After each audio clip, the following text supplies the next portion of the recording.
Hello, and welcome back. Okay, so today is my affiliate anniversary, or the celebration thereof. We're going to start with new save data.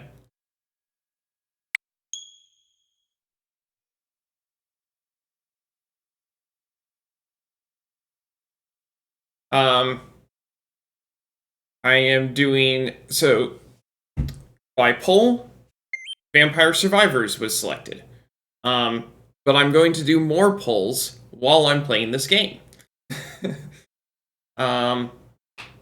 This is a roguelike. There is a photosensitivity warning, and I'm also going to note that this is also a bitrate tester. So if it looks like the game is suddenly lower quality or something, that's because my internet might not be totally up to it.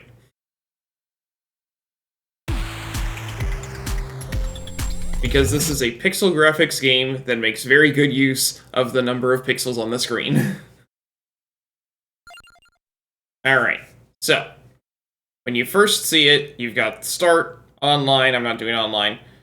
You have Collection, Unlocks, Power Up, you can spend coins to power up your characters, you can also spend coins, which you don't have any when you start, on unlocking more characters. And you might say, oh, there's only 4 characters? Oh, there's a lot more than 4 characters. The maximum options per poll is 5. Only 5. So when we get more characters, I'm going to start cycling through them. And then stage selection. There's a lot of stages as well. And I can do a bunch of them right now, and there's even more that just simply aren't showing up right now. But we're going to just go from top to bottom, pretty much.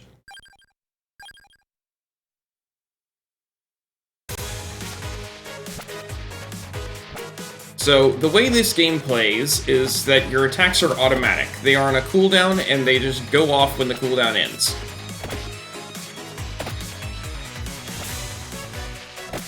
So I'm not pressing any buttons right now other than the left stick to move around. And then when you level up, you get the option between 3 or 4 choices. And each of them has a short description associated with them, and you just have to choose what you want. We have the whip, for fires 1 more projectile. You can level up, or you can get new things. And the level ups will not always be there, by the way. Axe, high damage, high area scaling. Knife, fires quickly in the face direction. I think right now a whip is very nice. Because the whip level up makes it so that it fires behind you. I know this game pretty well, but that's not to say that I've played every single stage. There's just too much.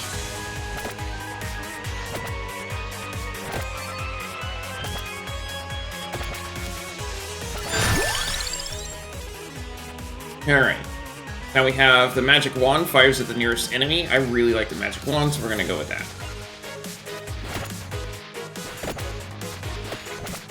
There are some weapons that I like better than others.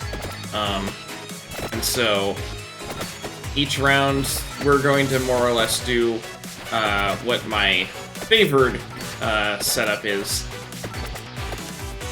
for whatever character is chosen. If there's a tie, I'm going to just go with whoever's first on the list.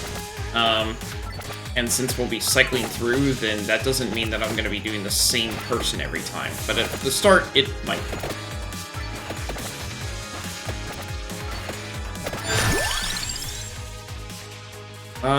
Okay, the armor reduces incoming damage by 1 and increases retaliatory damage, which means when foes hurt you, then they take damage, by 10%. Retaliatory damage is so low, there's no real point in having that bonus, but whatever. Then the King Bible orbits around the character. I'll get another magic wand. Fires 1 more projectile.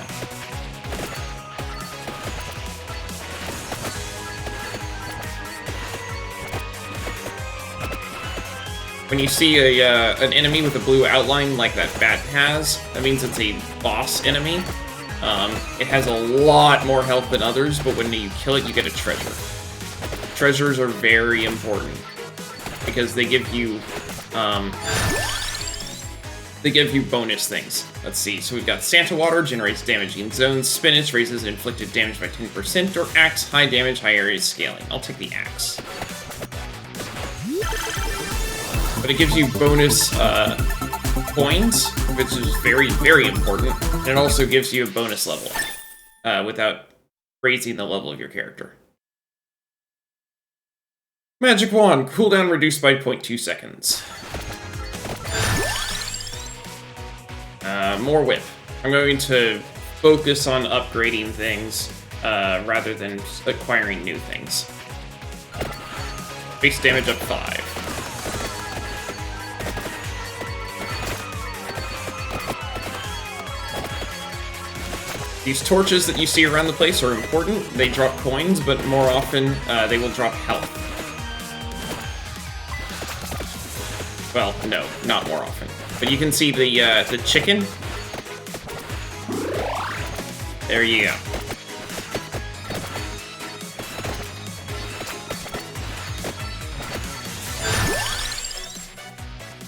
Whip, base area up 10% and base damage up by 5. We'll get another axe, fires one more projectile.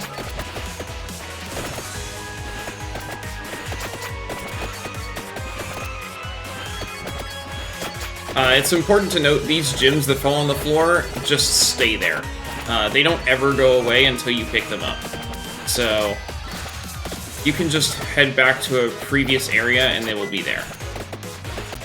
There's also an item that you can randomly get from torches. The torches are randomly generated as you walk around.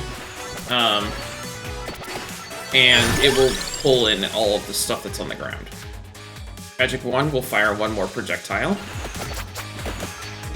You can level up all of your weapons to level 8, aside from specific ones that only go to certain other levels, usually 7.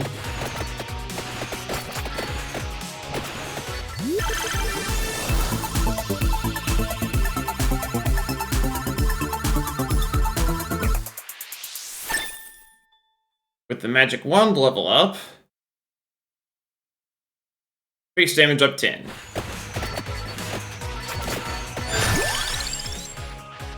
Base damage up 5 on the whip.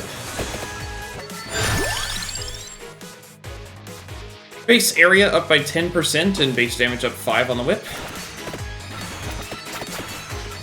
You can notice it's getting pretty big now. Sometimes you will have, so treasure chests can contain 1, 3, or 5 items. This time we got a 3. This is why I was so confident that I would have 500 coins after the first round. Whip, base damage up by 5. Magic Wand fires one more projectile. And Axe, base damage up by 20. I'll level up the Magic Wand again.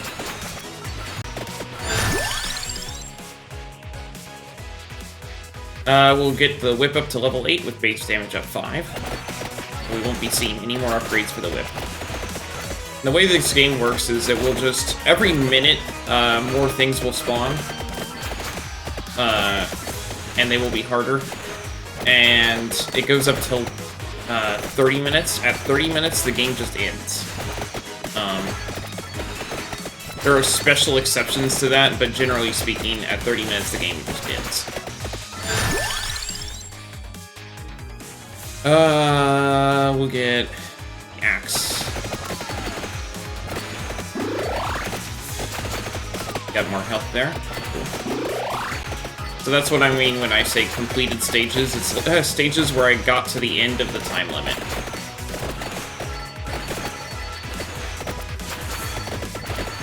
I'm not expecting to do that on round 1, but I'm doing my best to try and get there.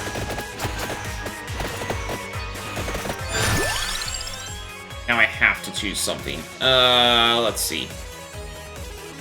I'll go with the King Bible. Orbits around the character. Magic Wand to level 8 for base damage up 10.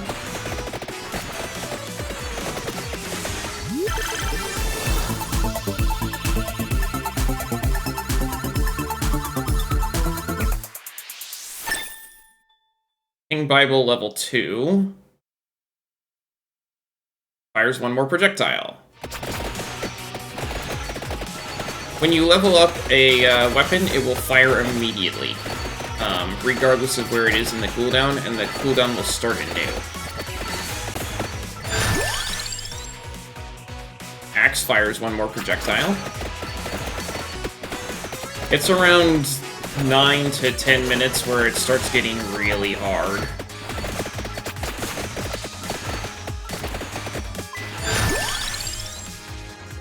Reroll.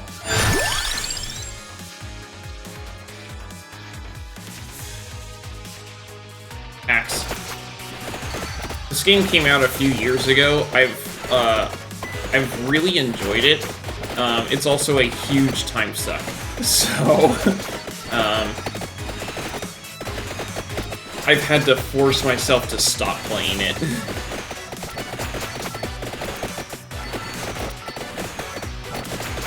So I was really happy when I saw it won the poll. I mean, there are plenty of other games that I would have rather won the poll, but this was a good one too. Oh, there we go. That's the end.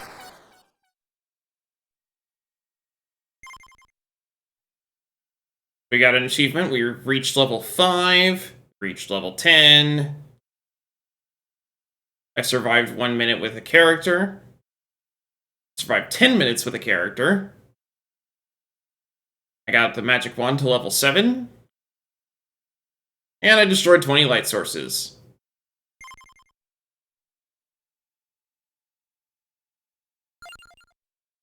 Okay. So down here in the unlocks, we've got a tie for the next character, so we're going to do the same one again. So I'm going to go down here. Greed is the most important power-up that we can get, because it gives you more gold. Which means that you can get the rest of the stuff faster.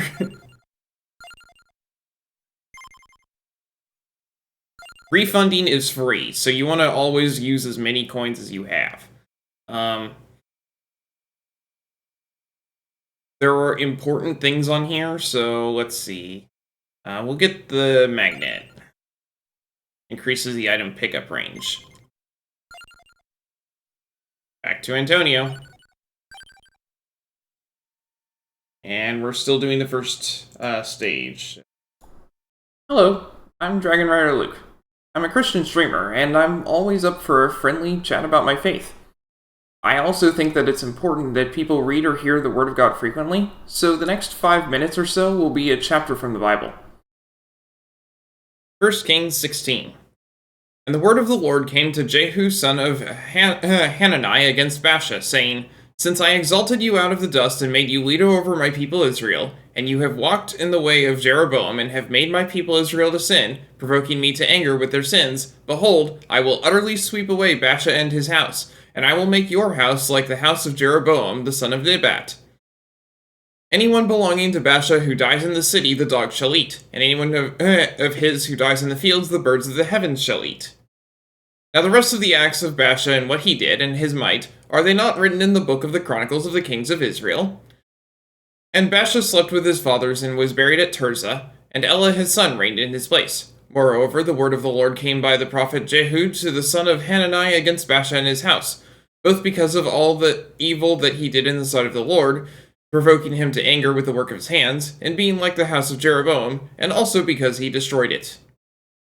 In the 26th year of Asa king of Judah, Elah the son of Baasha began to reign over Israel in Tirzah, and he reigned 2 years. But his servant Zimri, commander of half his chariots, conspired against him. When he was at Tirzah, drinking himself drunk in the house of Arza, who was over the threshold in Tirzah, Zimri came in and struck him down and killed him in the 27th year of Asa king of Judah, and reigned in his place. When he began to reign, as soon as he had seated himself on his throne, he struck down all the house of Baasha. He did not leave him a single male of his relative or his friends. Thus Zimri destroyed all the house of Baasha, according to the word of the Lord, which he spoke against Baasha by Jehu the prophet, for all the sins of Baasha and the sins of Elah his son, which they sinned, and which they made Israel to sin, provoking the Lord God of Israel to anger with their idols. Now the rest of the acts of Elah and all that he did, are they not written in the book of the Chronicles of the Kings of Israel? In the 27th year of Asa king of Judah, Zimri reigned 7 days in Tirzah. Now the troops were encamped against Gibbethon, which belonged to the Philistines, and the troops who were encamped heard it, said, Zimri has conspired, and he has killed the king. Therefore all Israel made Omri, the commander of the army, king over Israel that day in the camp. So Omri went up from Gibbethon, and all Israel with him, and they besieged Tirzah. And when Zimri saw that the city was taken, he went into the citadel of the king's house, and burned the king's house over him with fire, and died, because of his sins that he committed, doing evil in the sight of the Lord, walking in the way of Jeroboam, and for his sin which he committed, making Israel to sin. Now the rest of the acts of Zimri, and the conspiracy that he made, are they not written in the book of the Chronicles of the Kings of Israel? Then the people of Israel were divided into 2 parts. Half of the people followed Tibni the son of Ginath, to make him king, and half followed Omri. But the people who followed Omri overcame the people who followed Tibni the son of Ginath. So Tibni died, and Omri became king. In the 31st year of Asa king of Judah, Omri began to reign over Israel, and he reigned 12 years. 6 years he reigned in Tirzah. He brought the hill of Samaria from Shimmer for 2. He bought the hill of Samaria from Shimmer for 2 talents of silver, and he fortified the hill and called the name of the city that he built Samaria, after the name of Shimmer, the owner of the hill. Omri did what was evil in the sight of the Lord, and did more evil than all who were before him, for he walked in all the way of Jeroboam the son of Nebat, and in the sins that he made Israel to sin, provoking the Lord, the God of Israel, to anger by their idols. Now the rest of the acts of Omri that he did, and the might that he showed, are they not written in the book of the Chronicles of the Kings of Israel? And Omri slept with his fathers and was buried in Samaria, and Ahab his son reigned in his place. In the 38th year of Asa, king of Judah, Ahab the son of Omri began to reign over Israel, and Ahab the son of Omri reigned over Israel in Samaria 22 years. And Ahab the son of Omri did evil in the sight of the Lord, more than all who were before him. And as if it had been a light thing for him to walk in the sins of Jeroboam the son of Nebat, he took for his wife Jezebel the daughter of Ethbaal the king of the Sidonians, and went and served Baal and worshipped him. He erected an altar for Baal in the house of Baal, which he built in Samaria, and Ahab made an Asherah. Ahab did more to provoke the Lord, the God of Israel, to anger than all the kings of Israel who were before him. In his days, Hiel of Bethel built Jericho. He laid its foundation at the cost of Abiram his firstborn, and set up its gates at the cost of his youngest son Tigab, according to the word of the Lord, which he spoke by Joshua the son of Nun. May God bless the reading of his word. And any time anyone wants to vote on the character, it will affect the next time. And I anticipate doing at least 10 rounds today. If I do really well, then that will be it. If I don't do really well, then there will be more. I don't really like any of these. I'll go with the knife. Fires quickly in the face direction.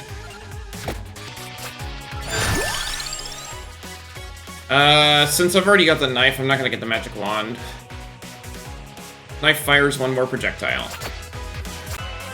The poll is up for 5 minutes at a time. I do it longer, but I don't know how long I'm going to go on any given round. And so 5 minutes seems like a reasonable time. I probably could go to 10 minutes, though. Alright.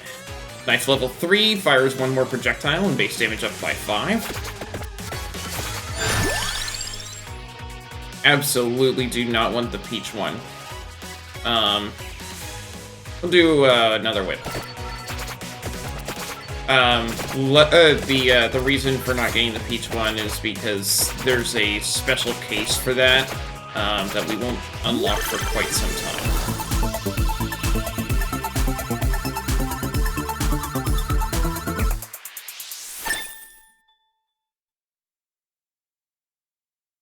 Leveled up whip gives base damage up 5.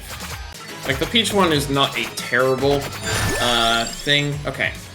I want the fire wand. Fires at a random enemy, deals heavy damage. The duplicator. Weapons fire more projectiles. This one only goes up to level 2. But it is quite useful. As you can see, it's not even necessarily projectiles, it's anything that goes out from the character. So the whip has an additional instance because of the duplicator. That technically counts as a projectile. We'll level up the duplicator.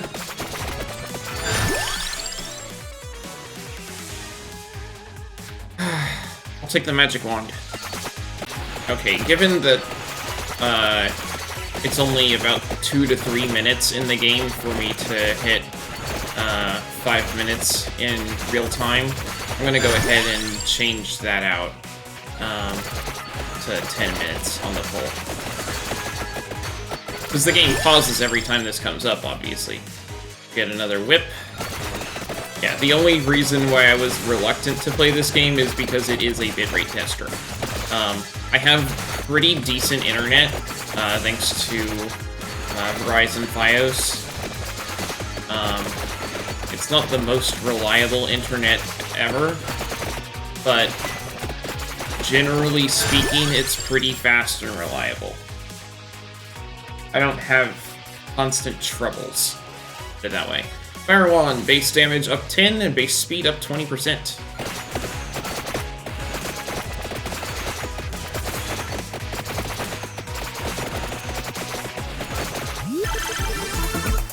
If you press B, after opening a few chests, it will run a lot faster. Magic Wand fires 1 more projectile. I think you have to open 5 chests before that starts taking effect.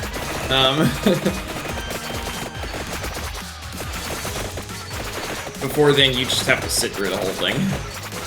It does not work if you get a treasure chest that has 5 items.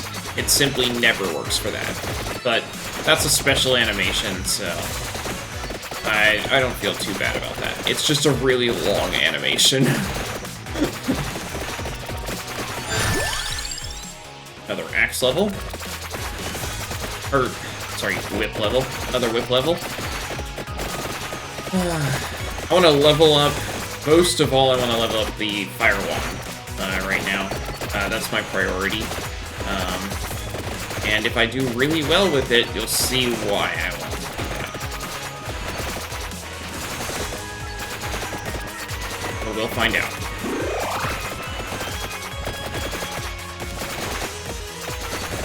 You don't have to be constantly moving, but you generally want to be because you need to grab stuff. However, there will be times where I just stop and sit still, simply to try and avoid damage. Another level up on the whip. Let's level up the magic wand again. The reason why treasure chests are so important is because every time you level up, it gets harder to get to the next level. So, those bonus levels really add up.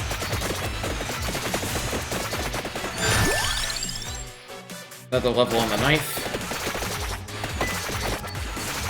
Oh wow, that is a lot of cash. I think it's 120. Oh well, it's probably base 100, and then I have 2 levels in the... Still. 120 gold there. Yeah, because I have 2 levels in greed. That's a plus 20 there. Fire Wand. Base damage of 10. Fire Wand. I'm not even necessarily reading all of the text. I don't know for exactly what all of the upgrades are. I just know that I need to get it up. Not want to get if a boss enemy starts hitting you, you are going to take a lot of damage very fast. Another special thing about boss enemies is all other enemies, when they get significantly off-screen, will just despawn entirely. Boss enemies, when they get significantly off-screen, will respawn at another position slightly off-screen.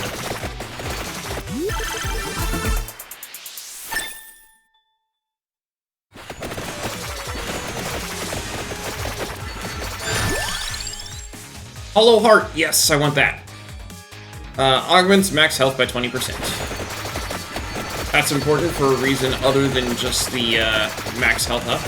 We'll see that in a bit. Hopefully. If I survive, let's put it that way. I am trying ooh, spinach, there we go. Trying desperately to find some health. Hey, health. Cool. More health. Thankfully, the skeletons don't have a whole lot of health, so we can just sort of plow right through them. Whip up. Whip to level 8. There we go. I should clarify, boss enemies do not always drop treasure chests, they just usually do. Something like,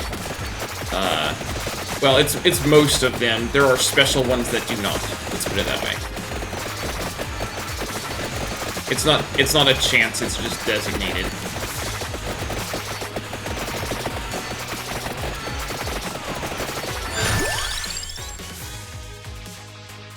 Knife up.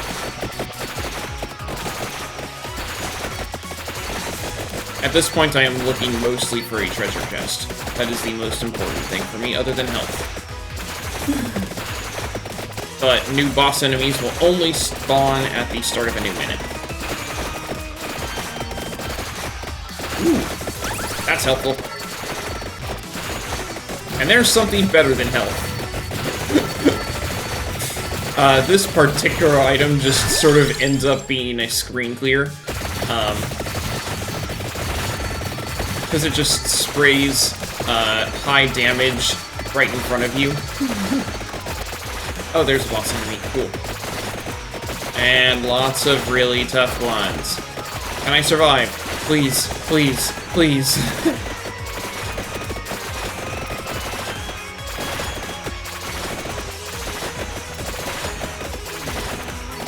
That's not health. Oh well. Reach level 20, get Fire 1 to level 4. Oh, we got another player character. Find 5 floor chickens. Find an Orologian. Defeat a total of 5,000 enemies.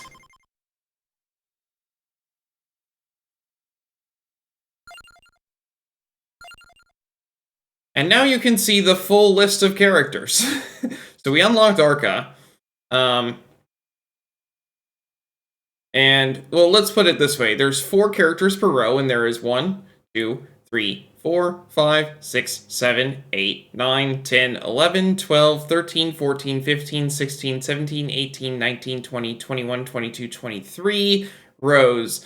22 of those have 4 people, so that's 88, 89 characters.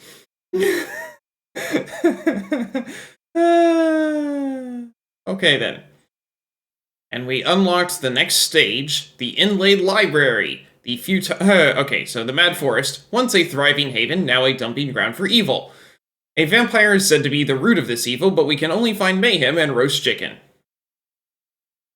Inlaid Library. The futile scribe was cursed to know all and understand nothing. His endless library may gift us insight. Or... I'm not reading that word. A mask of stone whispers endlessly within.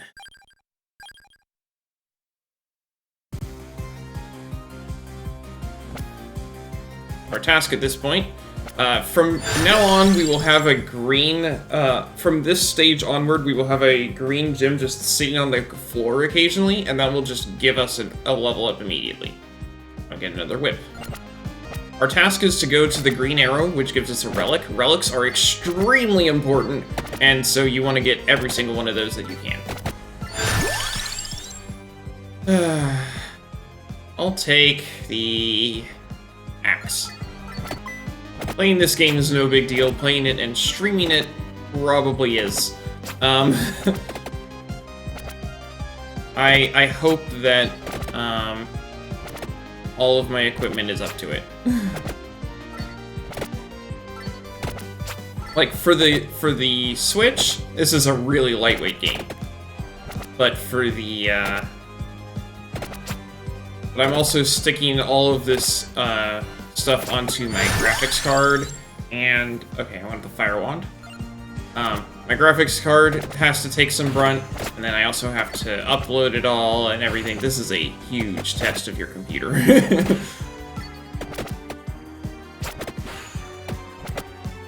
For being an extremely lightweight game.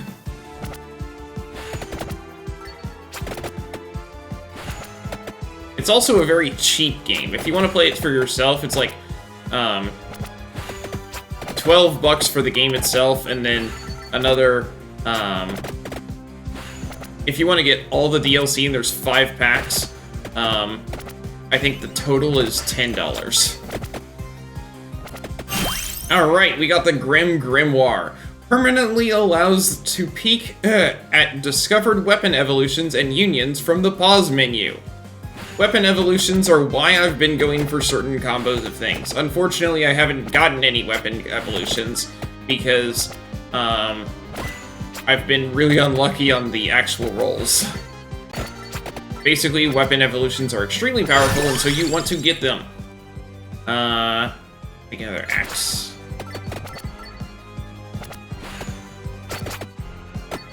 But for example, one of the combos is the Fire Wand and the Spinach. Since I know that's a combo that I've unlocked, I'm going for it. It's not the best weapon combo ever in my opinion, but it's one that exists that I can get.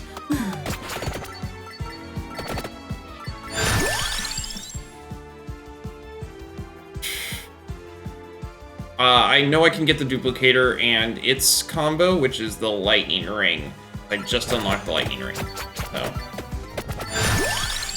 The way that it works is you have to max out the weapon level, but you just have to have the passive in general. The whip pairs with the hollow heart, so that's why I was going for that. I've got a few of these memorized. Not all of them, but a few of them.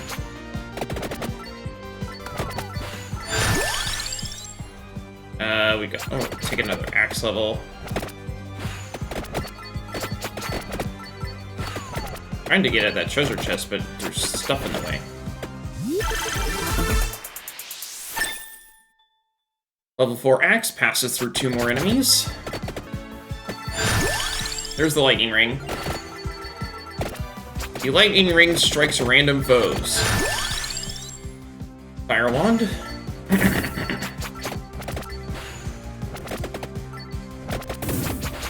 It's not super helpful. It just randomly picks foes to hit, but it's still, when it levels up, it's very good. Come on, I need health.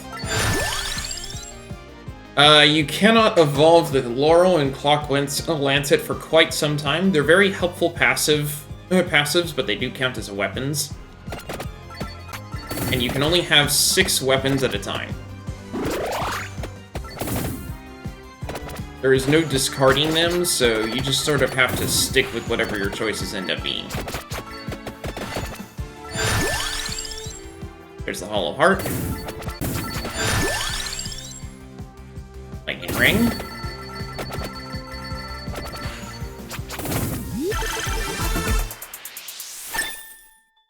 Level 5 of the axe fires 1 more projectile.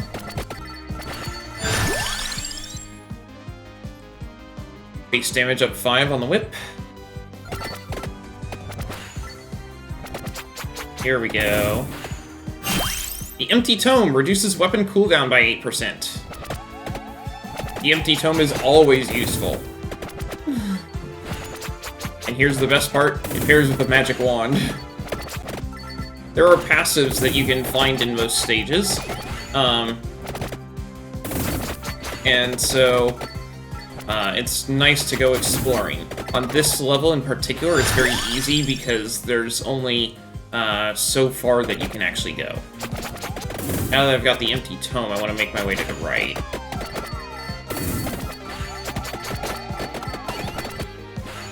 Those exploding things, if you are next to them when they explode, you just die. So, stay away.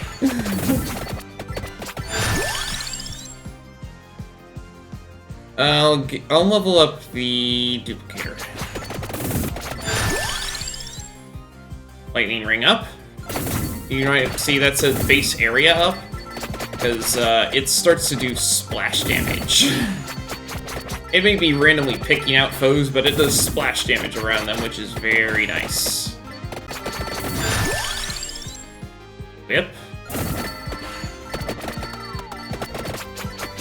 I'll be taking the magic wand as soon as it appears again, now that I have its evolution item. The thing about evolutions is they will only appear inside of treasure chests.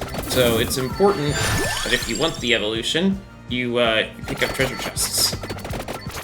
You just missed the end of the poll for the next round, but if you stick around, then when I finish this round, I'll be running another poll.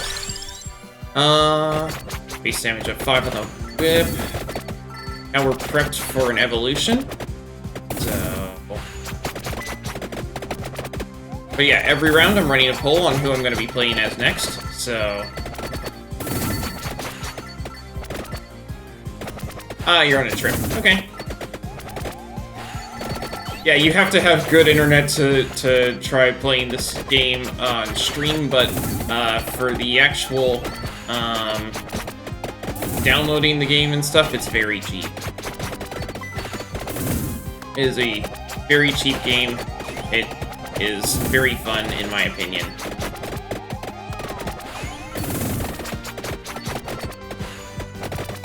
And it's very lightweight as well, so you don't have to worry about ruining your battery or anything like that.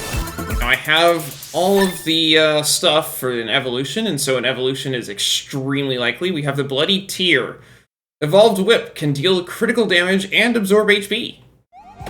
You need to have the Whip at max level and have the Hollow Heart in order to get that.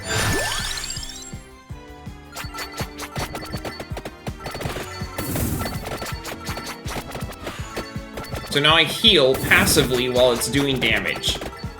It's very helpful to have these.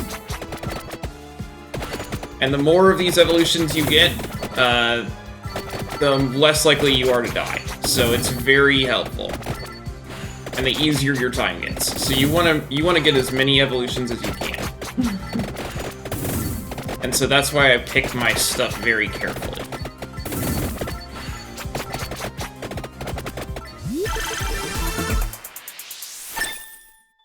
We got a Spinach, base damage up by 10%. Leveling up each of the passives will always do the same thing as picking them up in the first place.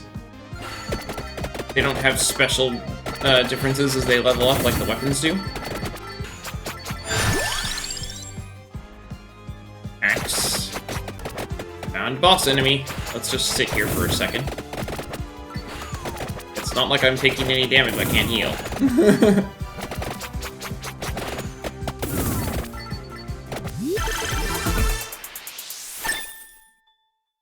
Max level 8, base damage up 20.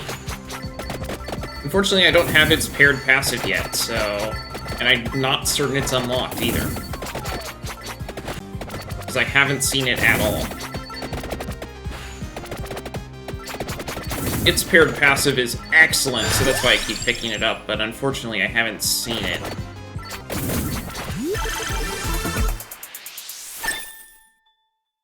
Level 3 on Spinach, base damage up 10%. Lightning Ring fires one more projectile. Let's stop taking so much damage. I was just sort of plowing through enemies, but I probably should let my whip actually do damage. Before I plow into the foes. Ooh, a reroll, nice. Magic Wand, there we go. I have its passive, which is the Empty Tome. So.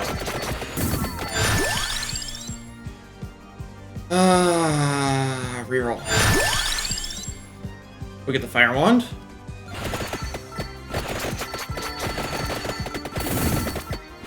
Yeah, the passive for the Fire Wand is the Spinach. So that's why I got Spinach. I don't really need the damage up 10% things, but very helpful to have Also, once you set... the chest is not set until you pick it up.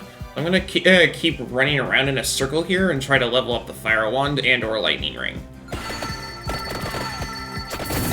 Because I can evolve them, and I just need more experience. Magic Wand. I can evolve the Magic Wand as well, but that's got a lot longer to go. Fire Wand! Ooh, 2 levels. Alright, we'll get the Lightning Ring. Empty Tome is always useful. Lightning Ring. Empty Tome. Spinach.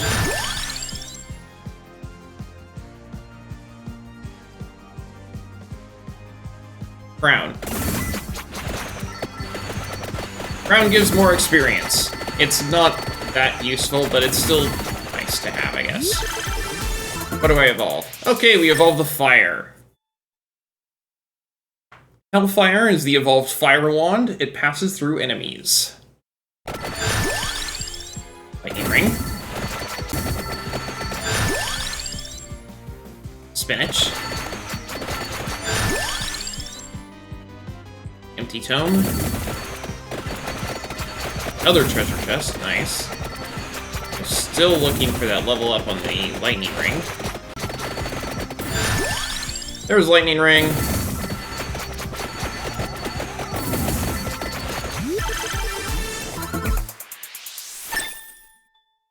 The Thunder Loop is the evolved Lightning Ring. It projectiles strike twice. Requires the duplicator. Empty Tome level 5.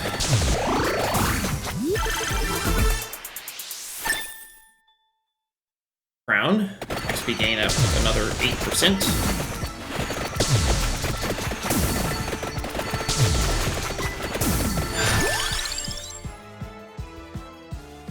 Hollow Heart up.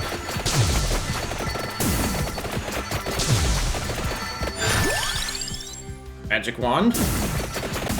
It's worth noting, normal weapons, despite all the projectiles and stuff that are flying around, like for the lightning and such, cannot hurt you. There are some weapons that can. Another treasure. Sure, I'll pick it up.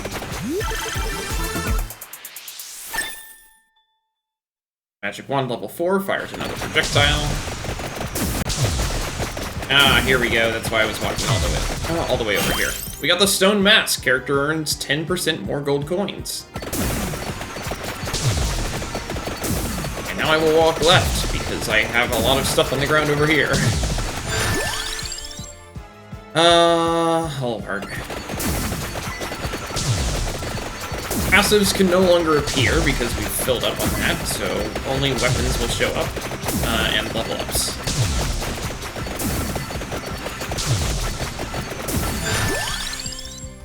Magic Wand.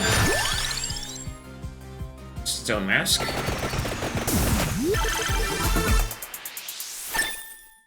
Whole Heart leveled up. Magic Wand. Hold on. There was stuff to the right, wasn't it? I recently played through this game after it won the poll, just to see what was here, so that I could have somewhat more knowledge going into it. Most of these are not first playthroughs, and if it's not a first playthrough, most of these Ability Anniversary events are not first playthroughs, and if it's not a first playthrough, I'd like to have some knowledge going in. And so I prepare in the weeks prior, once it wins the poll. That's why I like to run the polls in January, despite the fact that the event is in February.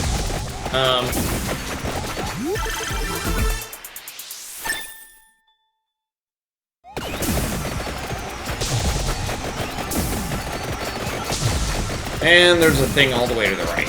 I might not have enough time to walk all the way there, but I'm gonna try anyway.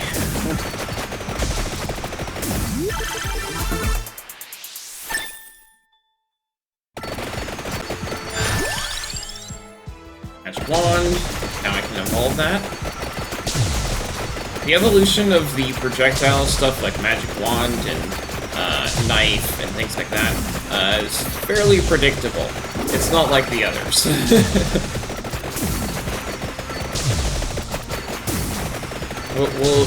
You'll see it the next time I pick up a chest. You can use both the joystick and the D-pad to move around. When I'm going in straight directions like this, I'm using the D-pad. When I'm trying to weave around foes, I'm using the joystick. You know what? It's been long enough. We'll get the garlic. I can't evolve it, but I may as well get something like that. The garlic is one of my favorite weapons, because it just is a constant damage field around you, and it also makes it more likely for enemies to be knocked back further from your attacks, if they're within that range. It pairs really well with the axe, or what the axe does in particular. It also pairs really well with the King Bible. Just because both of them are areas, and the King Bible is right outside of the garlic area.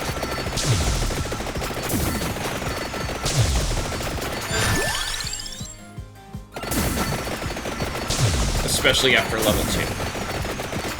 Alright, I'm taking a lot of damage now, so I need to slow down a bit, so I'm not playing the D-pad anymore. Here we go. This is what I was after. I need to clear out all of the enemies that just spawned there.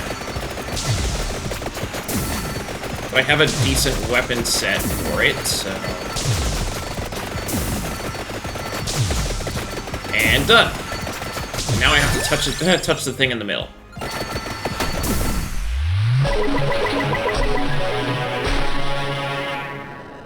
Thank you, Antonio Bay of Pace, but the vampire is in another coffin. Okay. We got Giovanna Grana. As a new character that I can play as, and there are some characters that are just scattered among the levels like this. Alright, we got the Holy Wand. It's the evolved magic wand. It fires with no delay. It just constantly fires at everything close to me.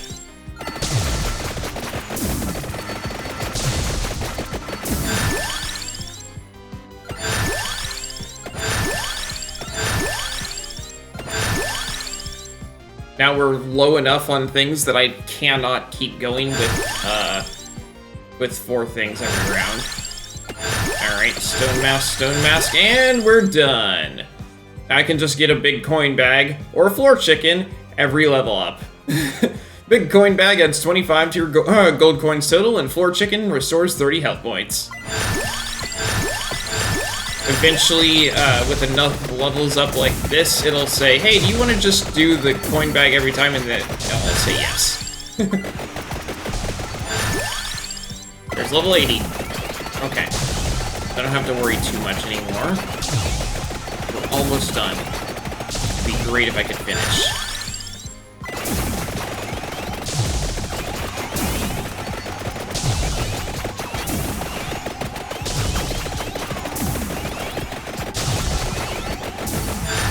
Or chicken.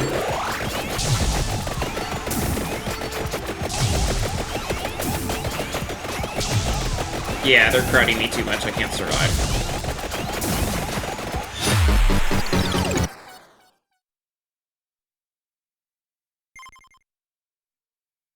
I reached level 40 in the Inlaid library. I survived 20 minutes with any character. I got the lightning ring to level 4. I got garlic to level 7. I held 6 different weapons at once. I recovered a total of 1,000 HP. I earned 5,000 coins in a single run. I found the stone mask. I found the Grim Grimoire. I found and opened the coffin in the Inlaid library. I defeated the hag in the Inlaid library. I evolved the whip. I evolved the magic wand. I evolved the lightning ring. And I evolved the fire wand. Going with Antonio again. The new stage is the Dairy Plant. The birthplace of milk magic churns with chaos. Here, it's not just blood that curdles. A secret map awaits the hero brave enough to enter this overthrown factory.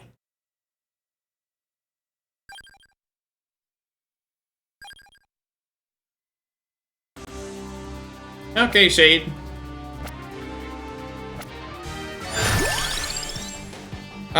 Let's see. We'll take the Lightning Ring. You gave up on keeping up the 100% completion on this game? Yeah, with all the DLC it's had, that would be pretty hard. Take the axe. Every time I finish it, they just release new achievements. Yeah, that sounds about right.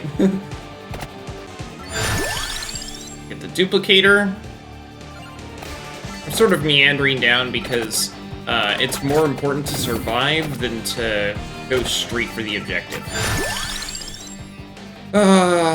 We'll get the axe. Hey Shade, while you're here, be sure to vote on who I'm gonna play as next.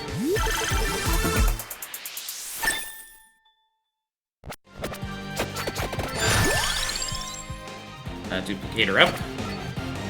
I'm just cycling through them because I can only put 5 characters on a poll, so.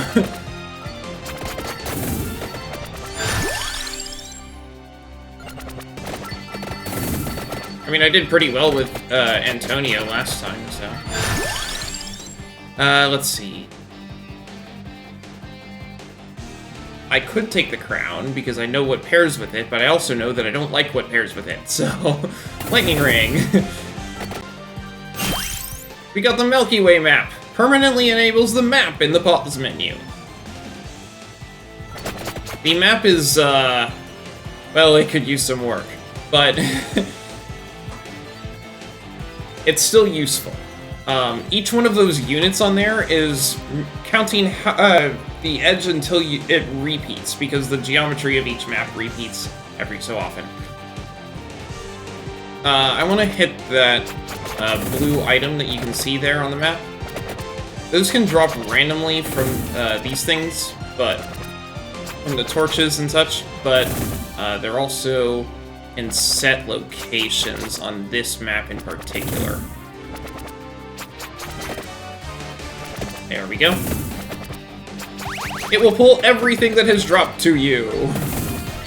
Everything. Empty tome. There we go. And so that's going to be a lot of experience for me. Axe.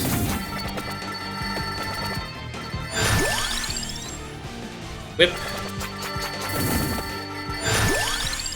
Whip. Lightning Ring. There's some health. Hey, more health. Cool.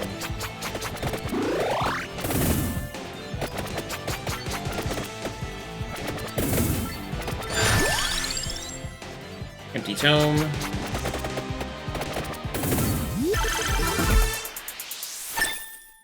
Level up the whip.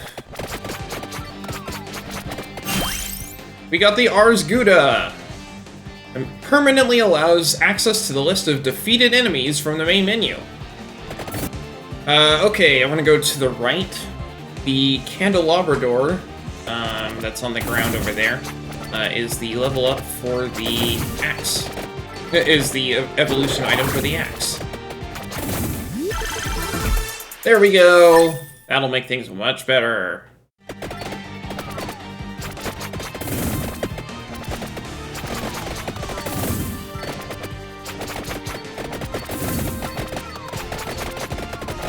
I still died! Okay, fine.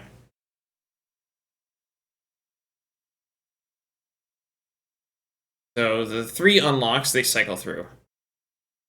So we got a vacuum unlocks the attract orb.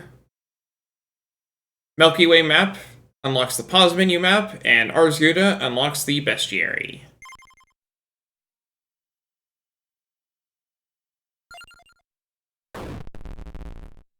There's a new thing, adventures. I'm not going to be doing that today. Little trick, the passive active items can be picked up after I have 6 slotted. I knew that already. I'm not going to hold off on getting them just because of, just because I haven't finished. So we have the Bestiary. Wow, there's so much here. Pipistrello! The cultural association between bat and vampire stretches back as far as folklore itself. Some claim to have seen the deathly cold visage of a vampire lord striding within the swirling maelstrom of these nocturnal nasties, but those people just wanted attention. They're bats, and nothing more. Skeleton. What army of darkness would be complete without skeletons? They are highly disciplined, incredibly vengeful, and very unionized.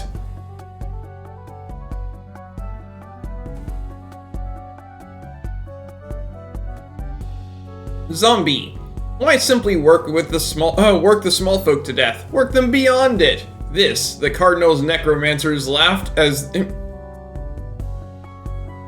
they turned to the grave for a cheap alternative to labor that needed rest and food.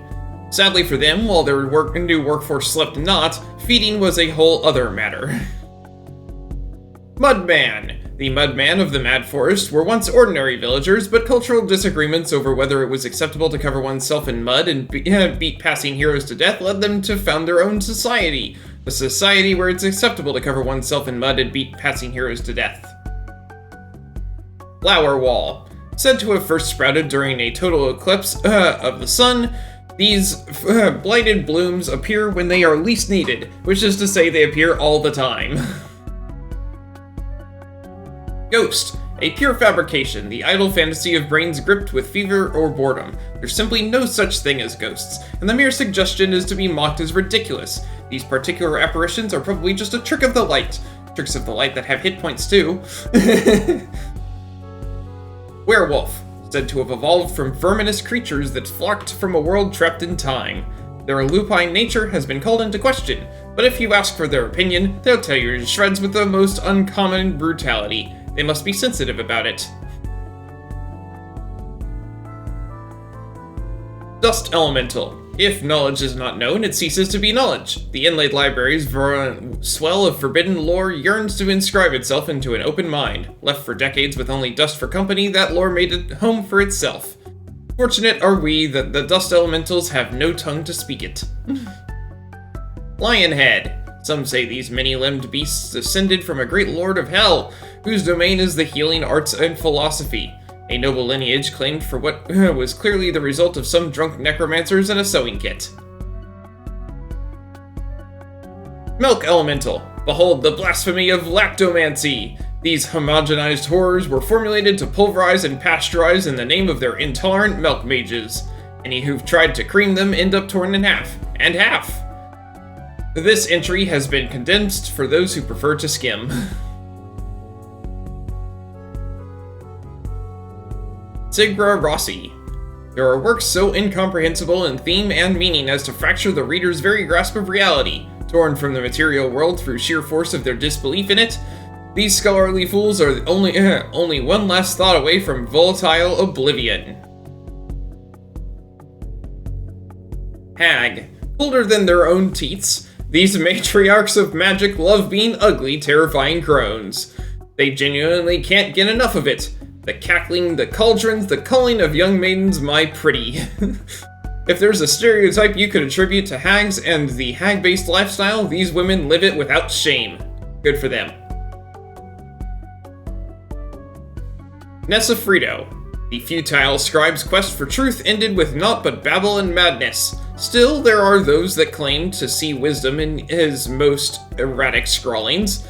Whether charlatans or fools, it cannot be questioned that, for those with a thought to wield it, there is power in madness. Mummy. Far from true mummies, both spiritually and geographically, their sorceress creators justify the apparition of other undead cultures by claiming they just really like the aesthetic, and that real mummies could take it as a compliment, rather than being so offended all the time. Sneaky Head. Sneaky Head. Ranked among the most detested creatures in the land, They find crude sport in pushing unsuspecting victims from ledges when they're most vulnerable. Faced with an enemy that neither jumps nor climbs, however, they find themselves rather powerless. Musk. Cursed by vengeful librarians for the crime of sneezing too loudly, they are perhaps the most pitiable of all wretches. Congealed for all eternity, to slay these victims of disproportionate retribution is a mercy. You'd probably get good karma for doing it if there were such a thing as a morality system. Testa di Mono. Incredibly self-conscious about their appearance due to glaringly obvious abnormality. If you're unfortunate enough to meet one, on no account should you ever point out they're not wearing shoes. Undead Witch. The Sisterhood of Witches keeps secrets that could topple dynasties. 4/5 of these secrets are sex scandals. The influx of noble bribe money ensures that no witch goes without a fancy hat. Undead Sassy Witch. Giovanna resented being assigned mage at birth, and proudly took up the way of the broom and pointed hat. Her sisters, who claim they want to protect witches' spaces, have sworn to oppose her and all who fight by her side. Maybe one day they'll accept that anybody can be a sassy witch, if they truly want to be. Medusa. Serpentine seductresses whose hypnotic gaze can lure even the most willful of scholars to an early grave. Giant Bat. Wreathed in shadow, eyes glowing red, such oversized terrors that flap in the night must surely be the sign of a vampire's approach, yes? Well, no. They're bats, and nothing more. I'll admit they're really bloody big, though. Mantachana. Gallo Tower's early horticultural experiments yielded naught but horrifying mutants. These oversized mantids were bred in Lab 22, and subsequently dumped in the Mad Forest when it became apparent they couldn't be trained and tasted terrible. Big Mummy. Despite the appearances, these shambling cadavers change their bandages daily. Whatever's going on underneath all those wrappings remains a mystery, but one presumes it's thoroughly disgusting. Merman. They reek of filth, drip seawater everywhere, and talk with really off-putting gurgly voices. Striving to please their damp god, the mermen joined with the lizards in their overthrow of the dairy plant. Lizard Pawn. Having grown envious of the mammalian ability to produce milk, the lizard folk staged a hostile takeover of the dairy plant and seized the means of lactation. Having slain the last of the milk mages, these creatures have instigated a campaign of utter despair. Twin Snakes. While these sinister visages think independently, their shared digestive system necessitates a symbiotic reliance upon each other. One head can only consume solids, the other only liquids. Lizard Rook. Without these stalwart captains, the reptilian forces would never have found the iron discipline and brilliant strategy needed to sneak into a dairy and stab a load of milk-obsessed old men in their sleep. Jellyfish. Favorite pets of the mermen, their tendency to sting everything within 5 yards, as well as their complete disregard for potty training, makes them unpopular with literally everybody. Skeleton Ninja. These stealth operatives are among the most highly skilled of the undead armies. Their undercover tactics and specialization in sneaking missions are ever so slightly undercut by an insistence on wearing brightly colored uniforms. Minotaur. Yes, they're bulls. Yes, they're the source of most of the dairy plant's milk. No, you really shouldn't ask. Mignotar. While their milk yields are sour, the Mignotar's famously tender meat commands a high price at market. Of course, the creature's would-be butchers tend to become butchered first.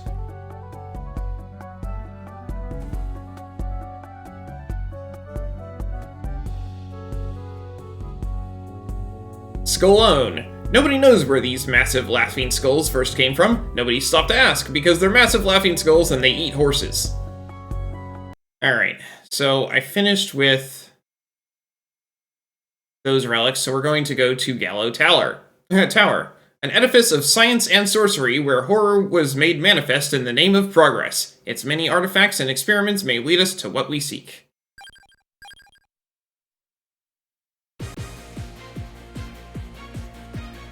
I want to go up. That's the most important direction.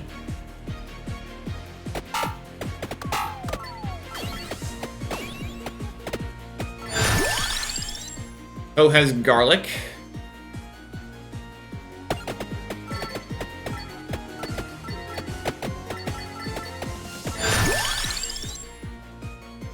For this tower, I want to get the knife.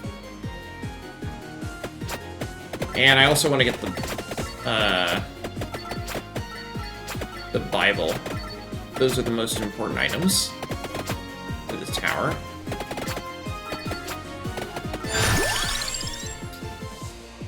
I'll take the spinach. Okay, fine, I'll walk around. I was trying to go in a straight line because that's better for the knife, but I need to get health.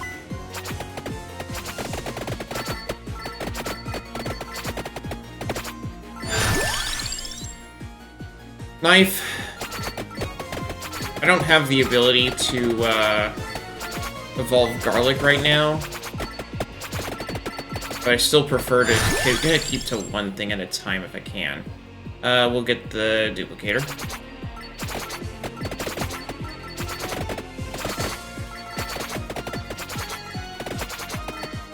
The knife and the Bible are the ones that have their evolutions on the floor in here. Like I said, the King Bible goes right outside of the garlic orbit, so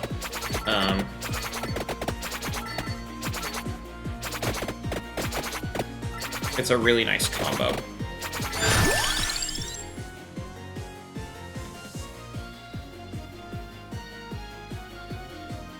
Garlic.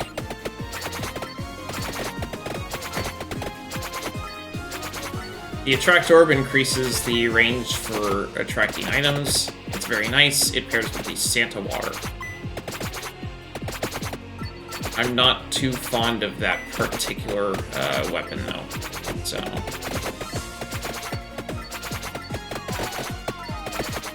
these red skeletons will respawn 3 times after you kill them. The nice thing about Poe is that he's totally immune to things like the projectiles, because they simply don't have enough health to get through the garlic.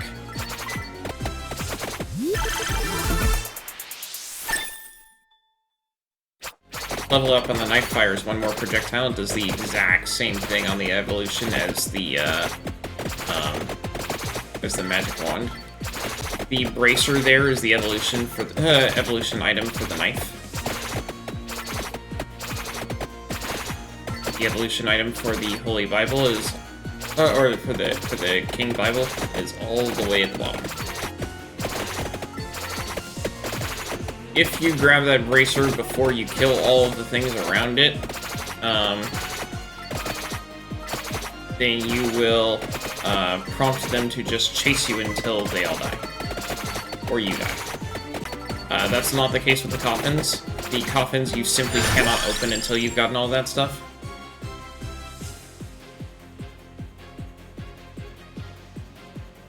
So the pentagram is a screen clear, and it pairs with the crown. The problem is if you don't get it all the way up to the evolution with the crown, you're actively making your job harder. Because when it says erases everything in sight, it means everything. It gets rid of all the bosses. It gets rid of all the normal foes. It gets rid of all the gems. It gets rid of all the treasure chests. It gets rid of everything. Ooh, hey, we got a 5. That's cool.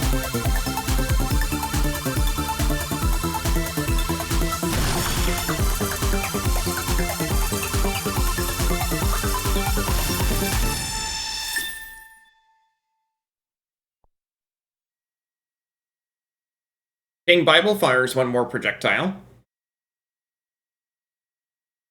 The spinach has base damage up 10%. Garlic, cooldown reduced by 1.1 seconds, base damage up 2. Base area up 20%, and base damage up another 1. And the cooldown on the pentagram is reduced by 10 seconds. Like I said, it makes your job harder. Now, if you can get it evolved, then it makes your job way easier, so you definitely want that evolution as soon as you can. But I need the crown for that. I know the crown is unlocked, I just need to get it. Pentagram, 25% chance to not erase items. I didn't get it that time, but that's okay. Normally it has a 10% chance to not erase items, so you can still have it not erase everything. It's just, rare. I do really like the garlic, it's not, I can't evolve it, so. Oh, definitely was a good choice for this stage.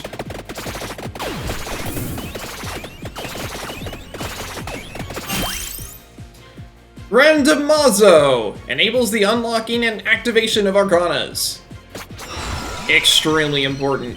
The one that you start with is the Saraband of Healing. Healing is doubled. Recovering HP damages nearby enemies for the same amount. Notably, that includes there's a pulse going on right now because I have a 0.1 damage per healing per second. That I got out of my unlocks. Now I want to get to the bottom of the stage. I don't want to miss the knife level up, but I also don't... There's a question mark up there. We'll go to that question mark. Why not? You don't have to get everything in one go. It's just helpful to. Alright, here we go.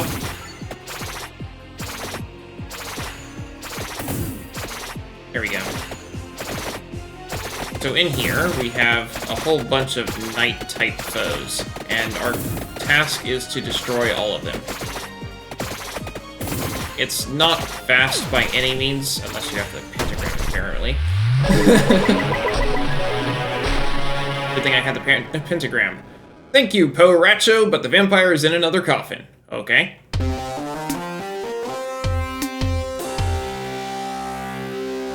Panchetta Casciota joins the survivors. Now we can go back down.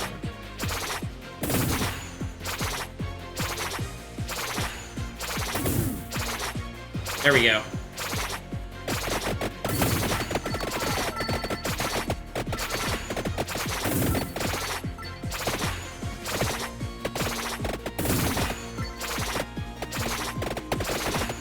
Oh, that's going to... Yeah, that's it. Okay.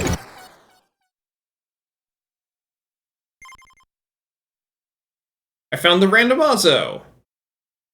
I found and opened the coffin in the Gallo Tower. And I found the randomazo.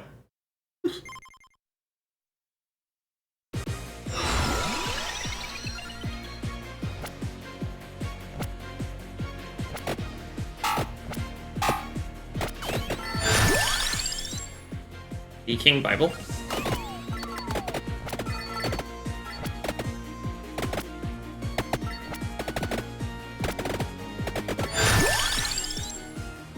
The knife.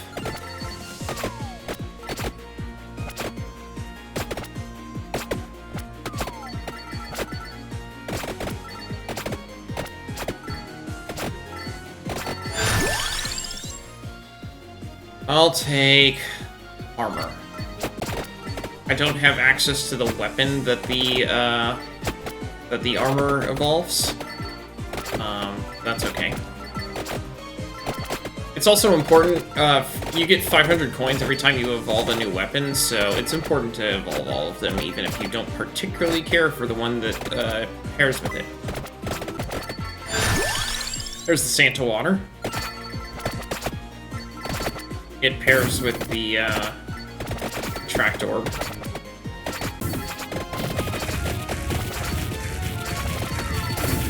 This is the one column where you can just press and hold down and you will never run into an obstacle. You might run into foes, but you will never run into an obstacle. That gave me luck up 10%. So I have a 10% chance to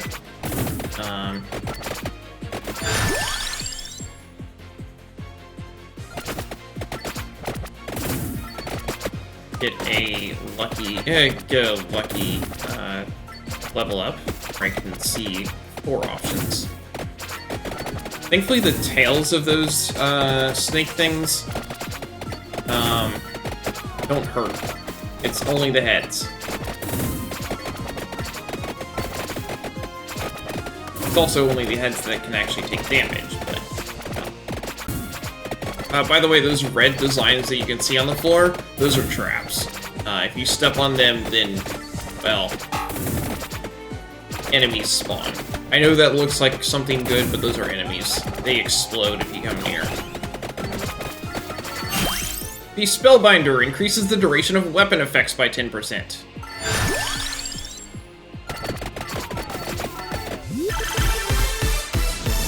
Okay, if it's a 5, it might very well just give me the whip level that I need.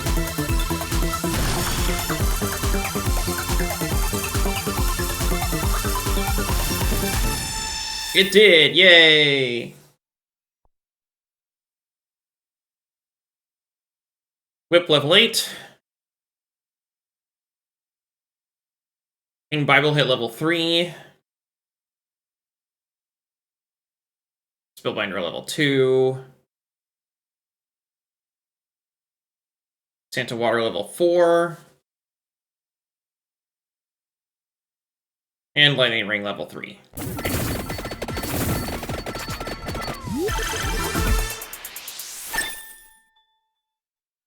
Okay, I got knife level 1. Level 2. That's not helpful and not what I wanted. Where's the evolution? Some treasure chests are not allowed to evolve your stuff, so that might be what happened. My healing is doubled, so I'm not feeling too bad about doing this, but I'm going to have to stop at some point and just wait. There we go. There's the magic wand.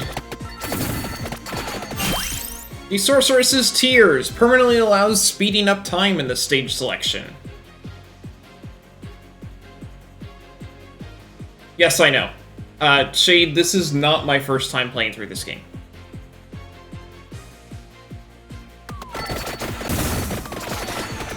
Oh, there we go.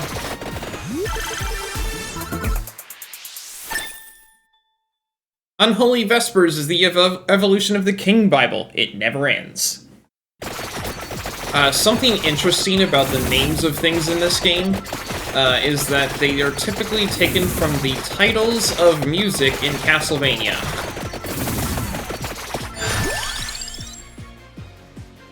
Knife.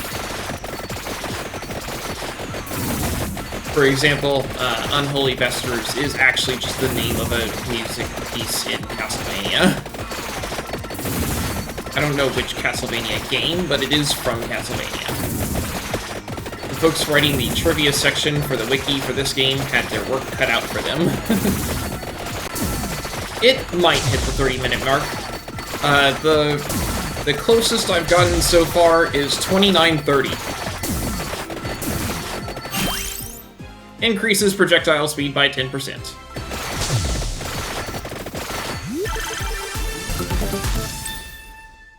And I got Thousand Edge! It's the evolved knife. It fires with no delay. Yeah, I noticed the Arcana crate, but I only have one Arcana right now, so...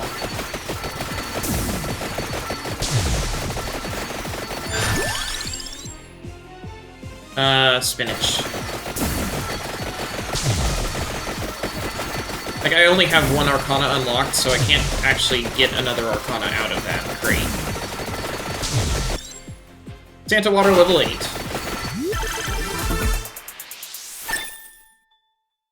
La Bora is the evolved Santa Water. Damaging zones follow you and grow when they move.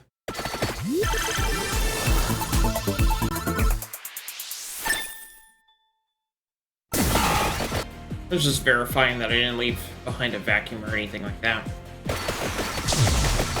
Here we go. Oh, hold on. That was about to kill me. Magic wand. There we go. Hello, Book of Gaming. Might just be worth standing still. Yeah, but, here, we'll go with the empty tome. Armor. Armor.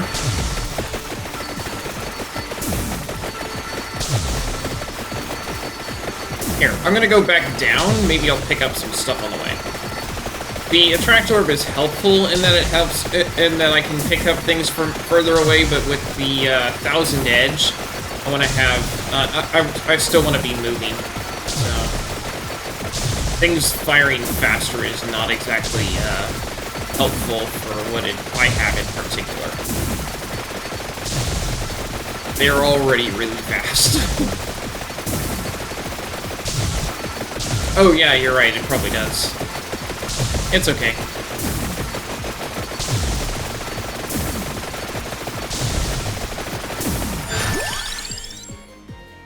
Bracer. Yeah, they are spinning faster. Okay. Oh, we got another boss. And that's everything maxed. Okay then.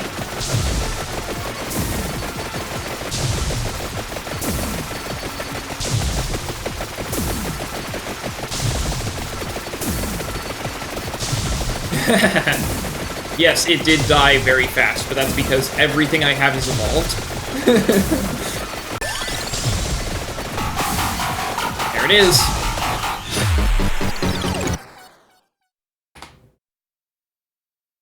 Stage completed.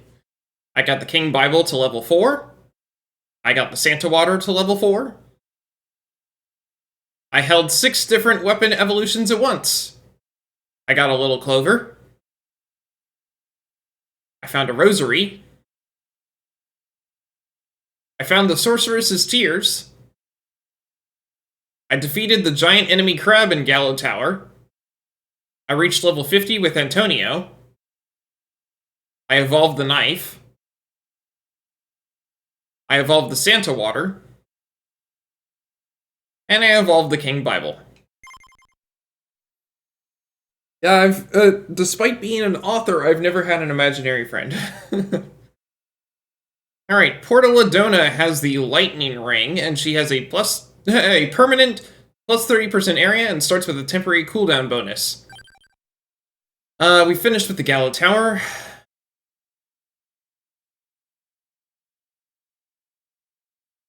So we're going to Molise. The flowers seem to sing here, calling out to weary heroes. Is such an unspoilt place even real? Does it matter? Is the roast chicken?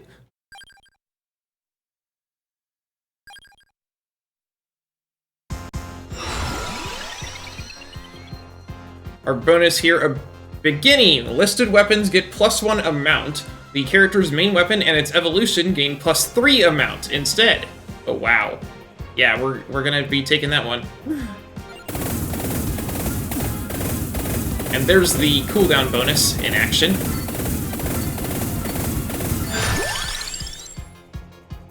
I'll take the knife. The cooldown bonus only runs until you get your first level up. Magic wand. Enemies are all stationary here. Yes, touching those that grass does deal damage, so yes, those are enemies. But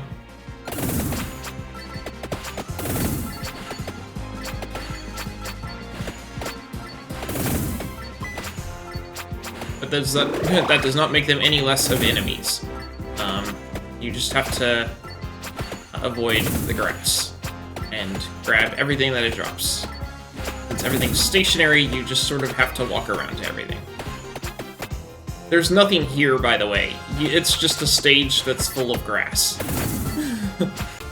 I'm mainly doing it just because I'm going down the list.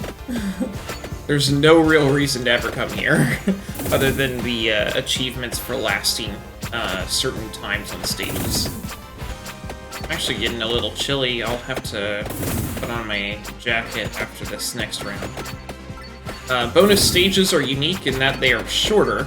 The time limit here is 15 minutes, not 30. There's the pentagram. Like I said, it's a screen clear, and it clears all of the good things too, so it's a net negative for most of the game. Only when you evolve it is it helpful. So you want to evolve it as soon as you can. Since all of the enemies are stationary and I regenerate health over time, I'm not really caring about the amount of damage I'm taking.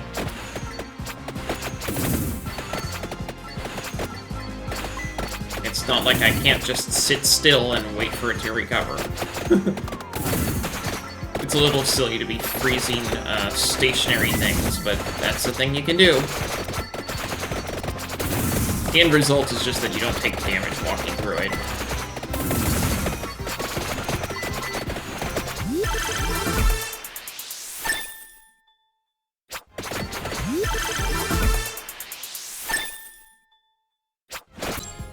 Candelabrador!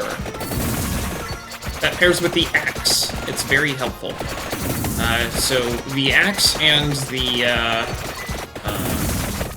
magic wand are the things that I most prioritize because I really like both of their evolution items. Because the empty tome and the candelabrador are always helpful.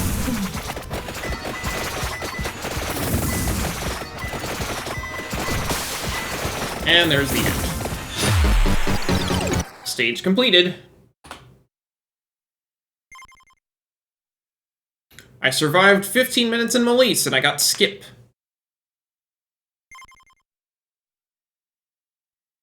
Green Acres. Fate changes by the minute in a realm where mortals can only trespass. What rewards await those who challenge its rules? Treasure? Glory? Poultry?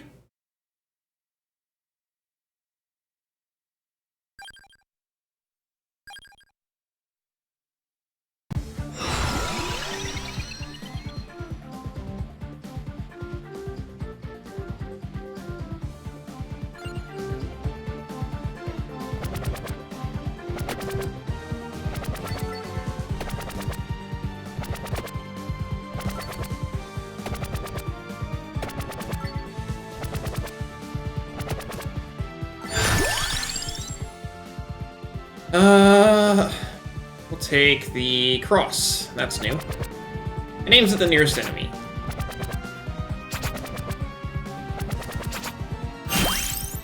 The Magic Banger permanently allows changing music and stage selection.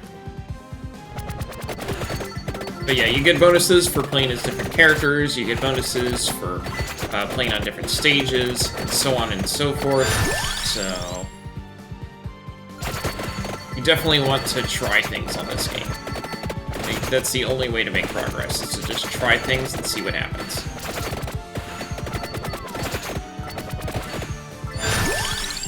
Empty tome. Pentagram got rid of the treasure chest.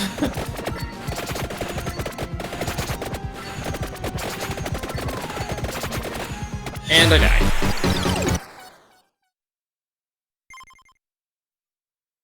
I found the Magic Banger. And I filled 50 entries in the collection. Mount Moonspell. Ancestral home of a fallen clan, now overrun by yokai and oni. In this world where the sun doesn't shine, the night is victorious.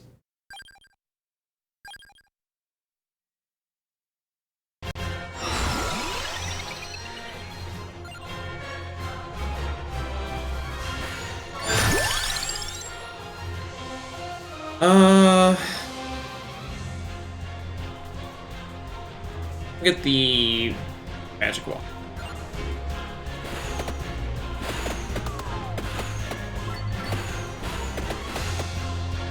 There's all sorts of stuff scattered around in Mount Moonspell.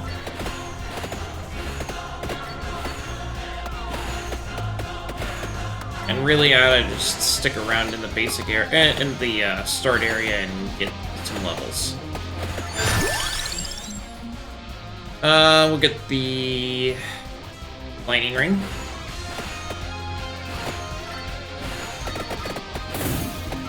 We're starting into the DLC stages, by the way.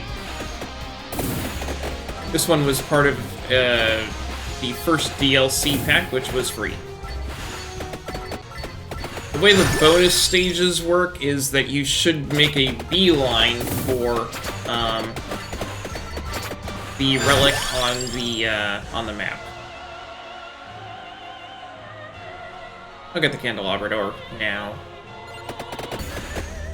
Because the relic, well, you'll see when I get it. It's very helpful. Obviously, you don't want to go there when you're not prepared, though, so that's why I went ahead and grabbed all this stuff first. I'll get the clover, because that's required. Corona's box is a cursed item, but it increases might, projectile speed, duration, and area by 4%. Cursed means it increases the capabilities of the enemies as well.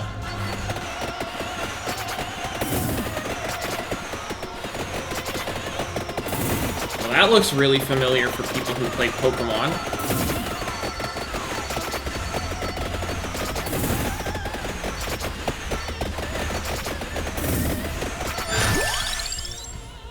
Fire Wand.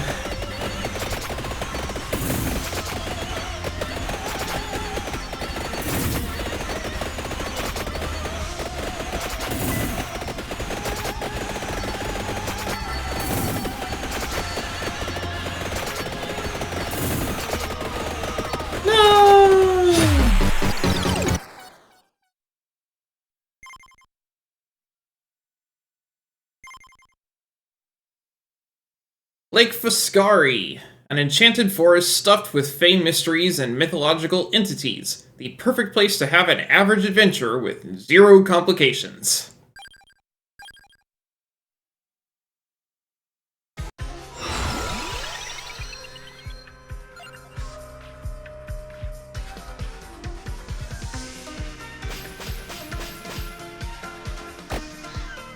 So what her weapon is she summons cats. The cats can hurt you, but they will violently attack lots of foes at once.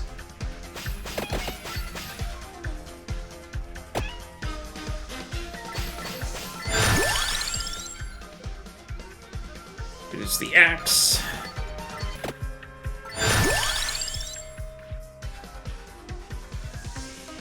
Axe. Skip is kind of like a reroll.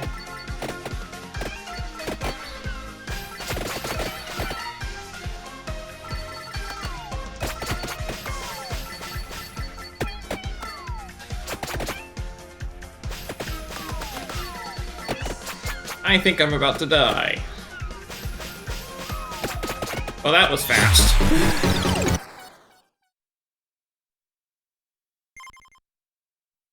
That didn't go very long. Alright.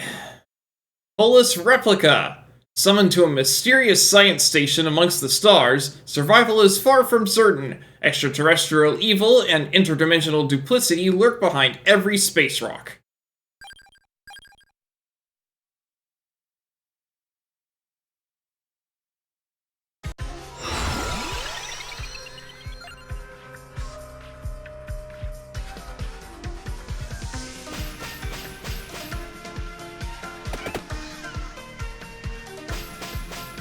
Yes, this is modeled after Among Us. Now, if I knew Among Us a little better, this would be a lot easier. I don't actually know this map. So, this might take some doing to get where I'm going. The Polus Replica map displays a detailed map when in Polus Replica, and this is how all of them are for their relics.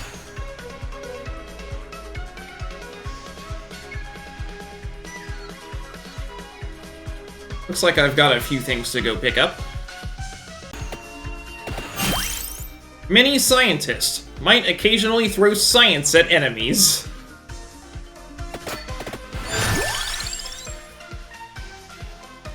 Level up. Allegedly offers better moral support. There we go, the Stone Mask. That is required for evolving the cats. Do not ask why. I don't know. I've never successfully done it.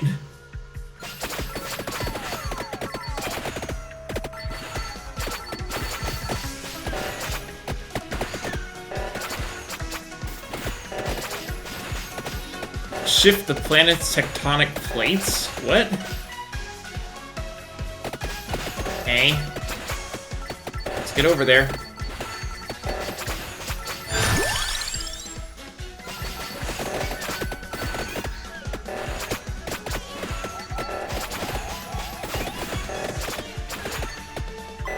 Kindly press button to shift the planet's tectonic plates. Okay. This is interesting that they put Among Us tasks into...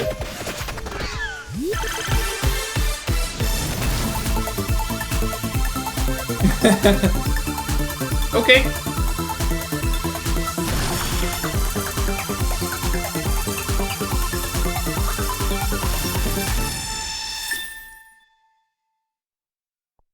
Alright then. I never expected them to do that sort of thing when I started playing this. I've never played this level before. Many scientists allegedly offers better moral support. What's this do? Life sign scan. Restores HP based on amount and recovery. Mini shapeshifter. Might occasionally fling leftover body parts at enemies. Mini crewmate. Might occasionally shout at nearby enemies. Mini guardian. Might occasionally take a hit for you. These things all mimic normal weapons, by the way. The life sign scan is new, but the rest, those just mimic normal things. Normal things that you can do.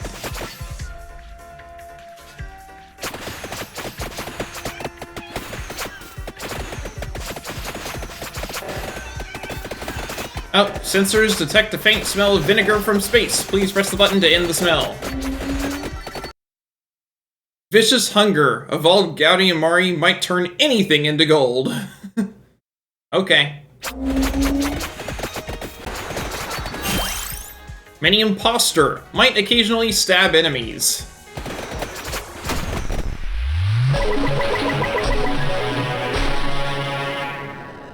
Thank you, Giovanna Grana, but the vampire is in another coffin.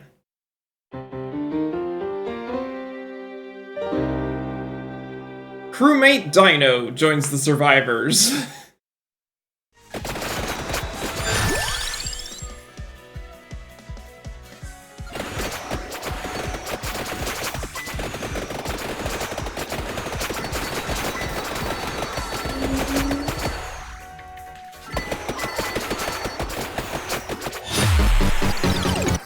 Okay.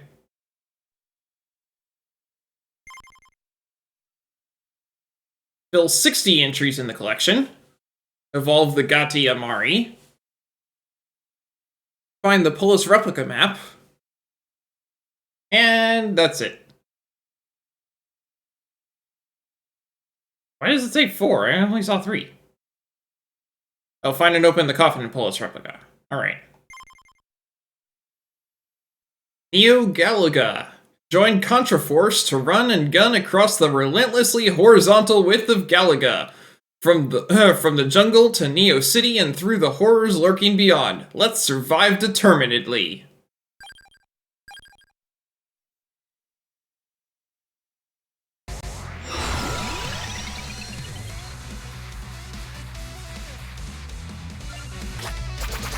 What's this? Weapon power-up. Levels up a random equipped weapon. Gives +1 revival. Does not occupy a weapon slot. Okay.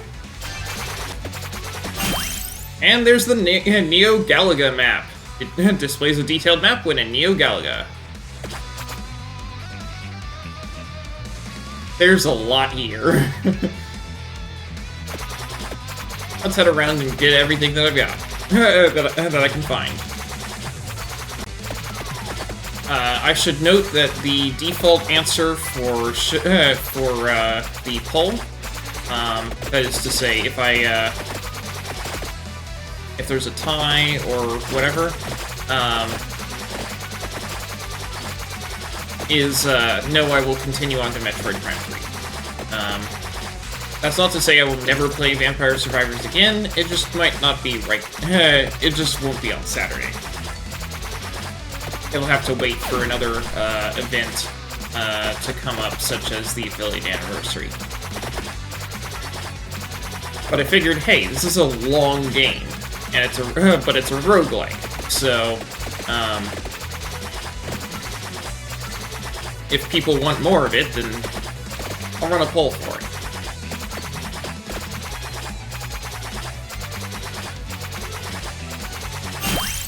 Armadillo allows you to choose an extra passive weapon. I can just choose one. Okay. We'll get the empty tome. No, the crown, because it just never comes up.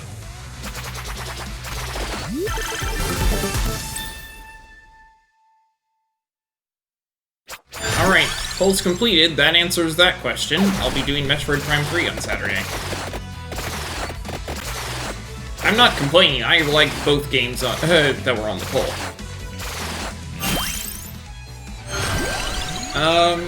We'll get the empty tome.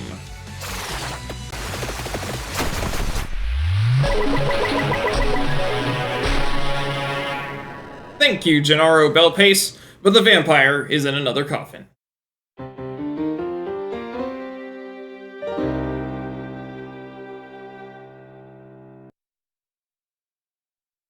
Bill Reiser joins the survivors. Pentagram, 65% chance not to erase items anymore. Cool.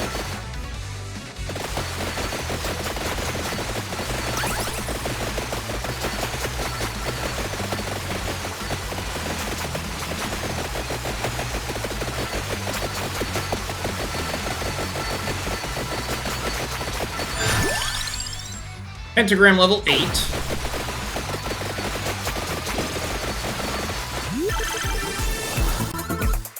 And there we go. There's the evolved pentagram. It's the gorgeous moon. Generates extra gems and gathers all of them.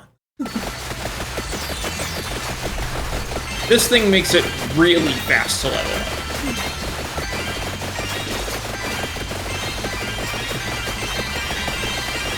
It's a screen clear that never clears out everything.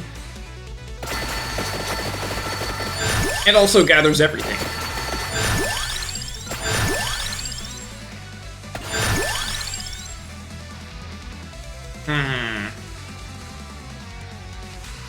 Given what I've got, yeah, we'll take the Fire Wand.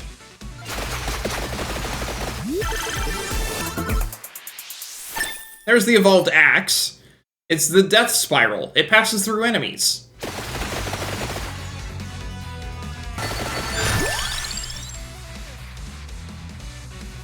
Wand. Metal Claw. Cooldown is affected by missing health. Magic Wand. There's some way in. There we go. Homing Miss.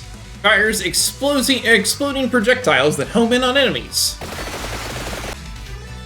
Not from down here, there isn't. Go back up. Something special about the DLC stages is that none of them are infinitely repeating like the basic stages. Instead, they all have specific layouts, but they're huge. Prism Lass has a small chance to freeze enemies.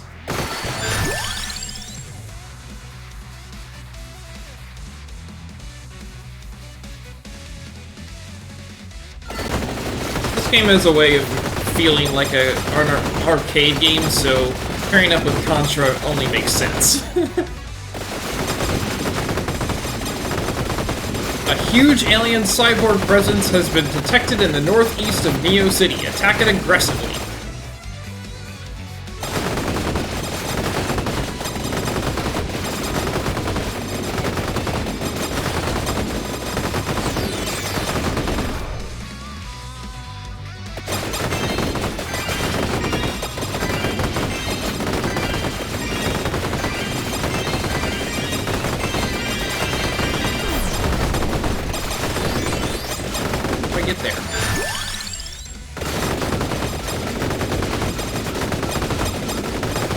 Ha!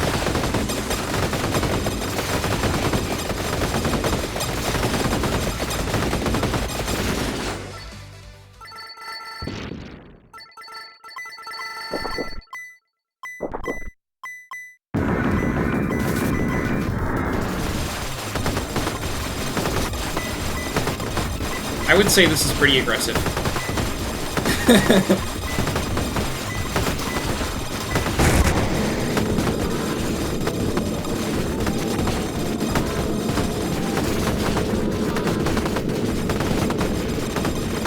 There's no way to dodge that.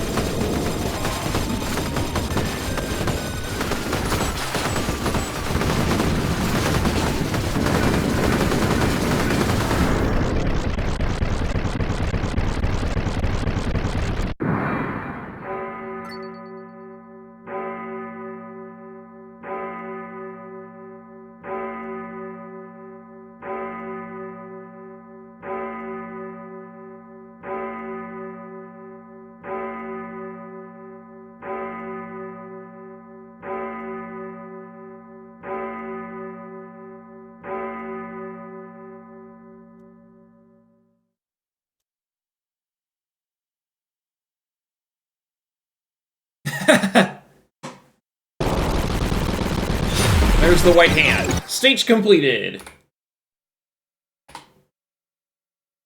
And you can revive. And you'll just die instantly, but it gives you more bonuses for cashing them in.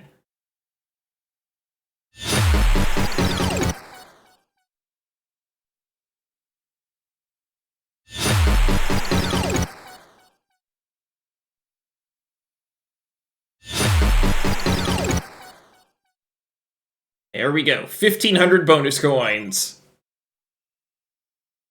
I survived 5 minutes with Gennaro. I got Pentagram to level 7.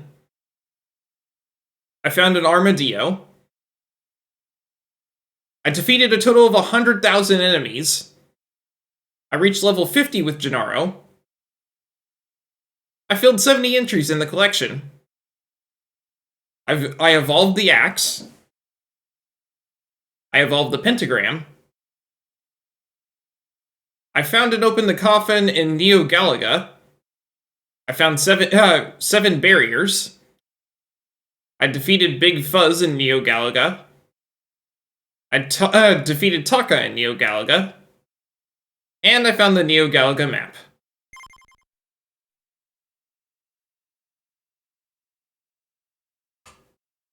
Alright.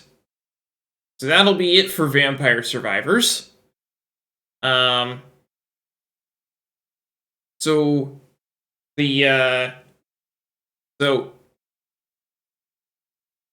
if we come back to this, I will continue from this point.